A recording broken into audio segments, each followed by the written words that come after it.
কিছুদিন আগে যারা ভাত খাওয়ার টাকা আসলো না বলতো আমার মানি ব্যাগে কোনো টাকা নাই, 2 দিন পরে শুনি সে জমিদারের নাতি। এনসিপির কোনো নিজস্ব ভোট ব্যাংক নাই, এদের ইয়াংদের কাছে কোনো গ্রহণযোগ্যতা নাই। না আসিফ মাহমুদ সজীব ভুইয়া এই ভদ্রলোককে আমি বলি যে ইউনূস সরকারের দুর্নীতির প্রতীক হলো এই ভদ্রলোক। ইউনূস সরকারে অনেকেই দুর্নীতি করছে, কিন্তু একটা আইকন লাগে না, উনি হলো সে আইকন। এখন সেই আইকন হলো এনসিপি নির্বাচন পরিচালনা কমিটির মুখপাত্র এবং পরিচালক।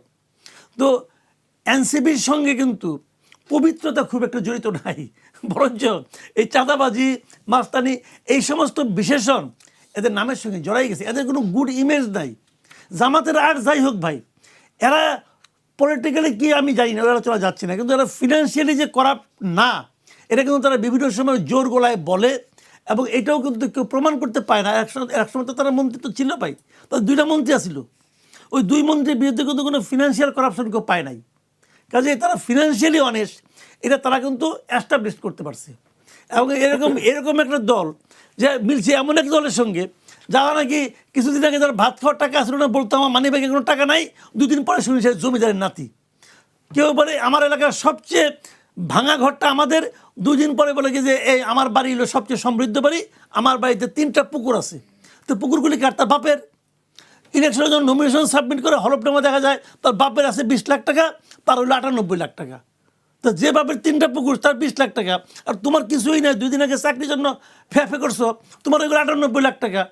তো এই সমস্ত লোককে নিয়ে যখন জামাত যায় তখন না মিলে না, মানুষ মিলাইতে পারে না। একটা দল আরেকটা দলের সঙ্গে কখন জোট করে, এটা কিন্তু কোনো আদর্শিক জোট না, এটা হচ্ছে কি নির্বাচন সমঝোতার জোট। তার মানে এখানে ভোটের, অতএব আমি কিছু বাড়তি ভোট পাবো, অথবা ওর কিছু ভোট ব্যাংক আছে, সেই ভোটগুলি আমার লোক পাবে, আবার যেখানে ওকে দিতে হবে সেখানে আমি দিব, লেনদেনটা হবে ইকুয়াল হবে।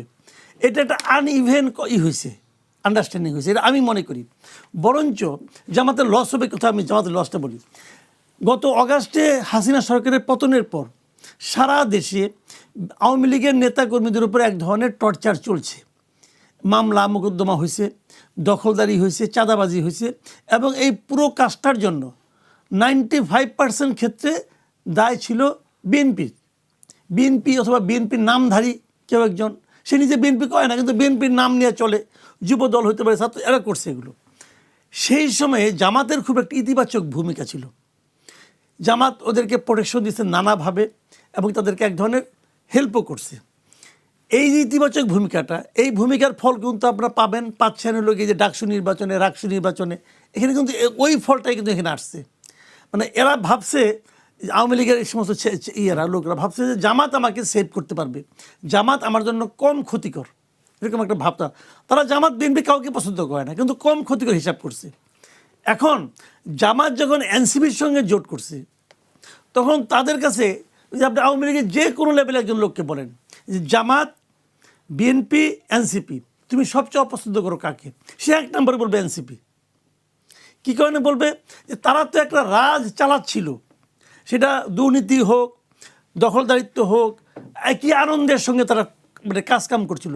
এই কাজকামটা বন্ধ হয়েছে কার জন্য? সেই আন্দোলনে সবাই ছিল, জামাত ছিল, বিএনপি ছিল, সবাই ছিল, কিন্তু দাবিদার কারা বেশি? এরা হলো এরা নিজেরাই দাবি করে আমরাই সে আন্দোলন করছি, আমরাই হটাইছি, আমরাই আওয়ামী লীগের পলিটিক্যাল অ্যাক্টিভিটিস স্থগিত করছি, আমরাই করছি, হাসনাত তুলিতে করছি এগুলো।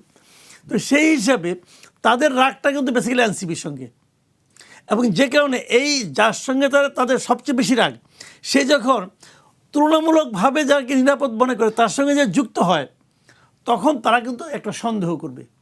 এবং যে কারণে আওয়ামী লীগের যে একটা অংশ ভোট জামাত এতদিন আশা করছিল, সেই ভোটটা জামাত কতটুকু পাবে এটা আমার কাছে সন্দেহ আছে এনসিপিকে নিয়ে। মানে আওয়ামী লীগের ভোট থেকে বঞ্চিত হওয়া, আওয়ামী লীগের ভোট বঞ্চিত হবে আমি তা বলছি না, কতটুকু পাবে আমি জানি না।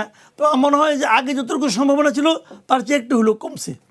এটা হলো জামাতের একটা মানে আপনার 2 নম্বর হলো এনসিপির কোনো নিজস্ব ভোট ব্যাংক নাই, একদমই যে নাই, এটা এই সমস্ত ছাত্র সংসদ নির্বাচনে যায়। এরা তো ইয়াংদের দল, এদের ইয়াংদের কাছে কোনো গ্রহণযোগ্যতা নাই, কোথাও তারা সেকেন্ড হইতে পারে না, থার্ডও হয় নাই। কাজে এদের ইয়াংদের মধ্যেও তো কোনো গ্রহণযোগ্যতা নাই, আর বয়স্কদের মধ্যে তো নাই। তো সেরকমভাবে এনসিপি কোনো ভোট ব্যাংক জামাত পাবে না, জামাতের নিজস্ব ভোট ব্যাংক এমনি আছে।